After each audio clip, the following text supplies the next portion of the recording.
Our next story is from Germany. An election took place there yesterday in two German states, Saxony and Thuringia. Now, these were state-level elections. They won't change the country's top leadership, but the results made global headlines because an unlikely force ended up the winner, a far-right party called Alternative for Germany, or AfD.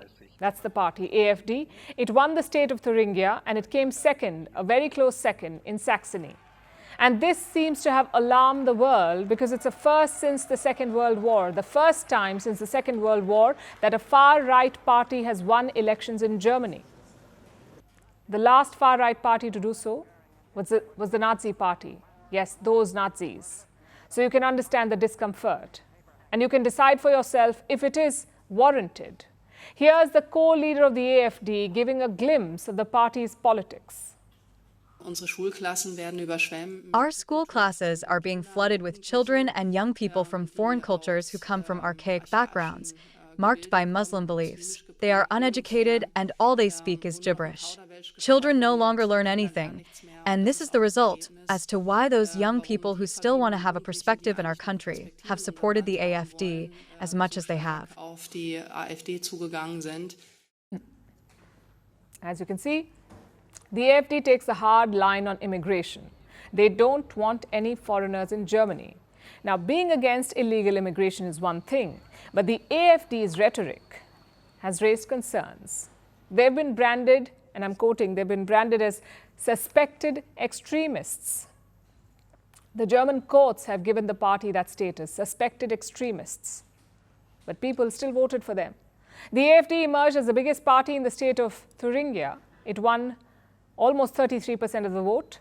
In neighboring Saxony, the AfD came a close second. It polled at over 30%, but narrowly lost out to the Christian Democratic Union, who won about 32% of the vote. Now let's look at what this really means. First, will the AfD govern any of these states? Most likely no.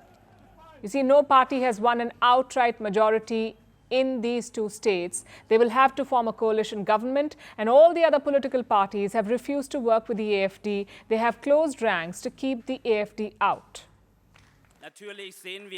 For us, it is still the case, as we said before the election. We will not govern or form a government with the AfD. I am available to form a government that has a Democratic majority. And I have always made it clear throughout the election campaigns that I am not fighting against the CDU. I am not fighting against the BSW.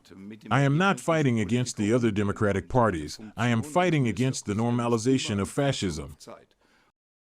So the AfD may not get a chance to govern, not yet anyway, but they aren't powerless either.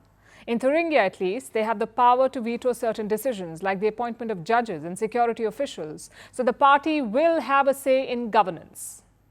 Now to the second big question. How did a far-right party get so powerful in Germany?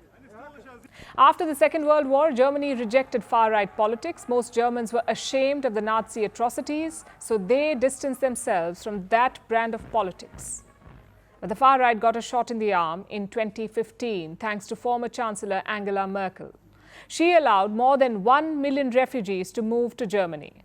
Most of these people were fleeing the civil war in Syria. It was a kind gesture on her part, but it seems she underestimated the repercussions. 1 million foreigners moving in led to friction, especially in the East German states, which are poorer than those in the West. There was already a scarcity of economic opportunities here. And now the locals had to compete with foreigners as well. It worsened their economic situation. Add to this the cultural friction, the religious friction, and you have the perfect storm. The AfD tapped into the anti-immigrant sentiment, and they've been getting more popular since then. So Merkel's immigration policies helped propel the rise of the German far right. And her successor, Olaf Scholz, is facing the heat. Germany goes to polls next year. The state elections were like a trial run, and the results will give Scholz sleepless nights. So far, he has barely managed to keep the AfD from taking power, but who knows what will happen in the next few months. Climate change is on our doorstep. It's time for a revolution to take root. And it starts with 1.4 billion Indians. It starts with one tree. One tree for humanity. One tree for Mother Earth. One tree for a future. Project One Tree, a News 18 network initiative.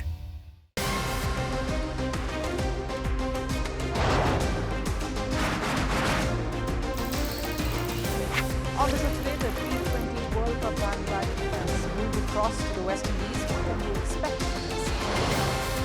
Hello, I'm Alison Green, coming to you from Durban, South Africa. Today we have a special show.